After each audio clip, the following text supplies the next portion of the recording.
Баршаңызға қайырлы күн достар, менің каналыма қош келдіңіздер. Бүгін сіздерге өте дәмді тойымды салаттардың бірі фунчозаның рецептісін ұсынамын. Менімен бірге дайындаңыздар. Ең алдымен тауықтың төс етін жуып құрғатып алғаннан кейін осылай жұқа қылып бөліп, одан кейін соломка ретінде турайтын боламыз. Сіздер қалаған басқа етті де қолдансаңыздар болады, бірақ пісу уақыты өзгереді. Тауықтың төс етімен де өте дәмді болып шығады бұл салатымыз. Тойымды, отбасыларыңызға ұнайтынына сенімдімін. Міндетті түрде жасап көріңіздер.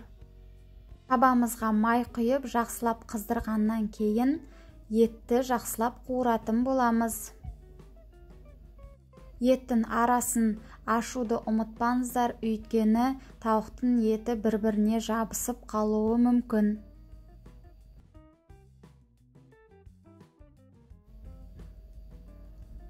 Енді үстіне паприка себеміз.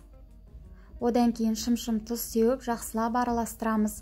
Паприка сепсеңіздер, салаттың түрі де өте әдемі болып шығады.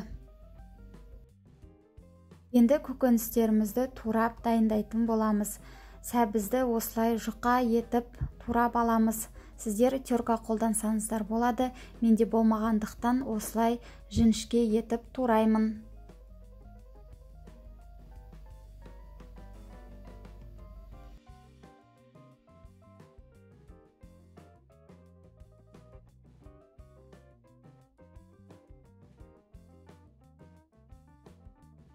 Мінекей сәбізіміз осылай жіңішке болып туралуы керек.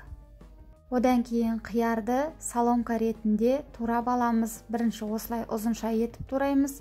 Одан кейін соломка ретінде турап аламыз.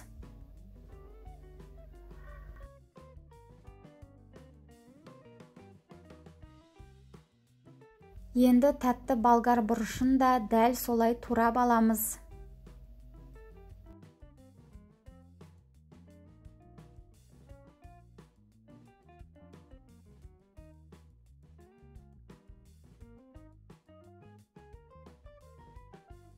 Содан кейін сарымсақты да кішкене бөліктерге бөліп тураймыз.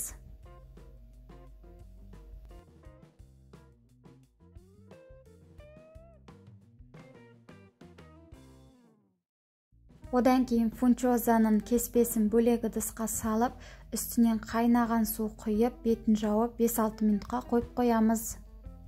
Жаңағы көкөністердің үстіне тауықтың етін салып, одан кейін кристаллик қосып, сосын кеспемізді осылай қайшымен кесіп аламыз, жеуге ыңғайлы болуы үшін. Кеспемізді де салғаннан кейін үстіне уксус қосып, одан кейін соя тұздығын қосып, жақсылап араластыратын боламыз.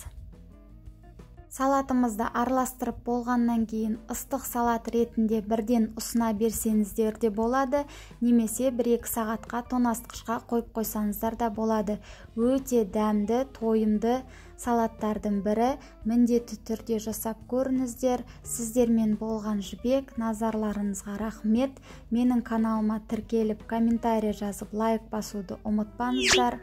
Алдағы уақытта әртүрлі оңай жасалатын рецептермен бөлісетін боламын.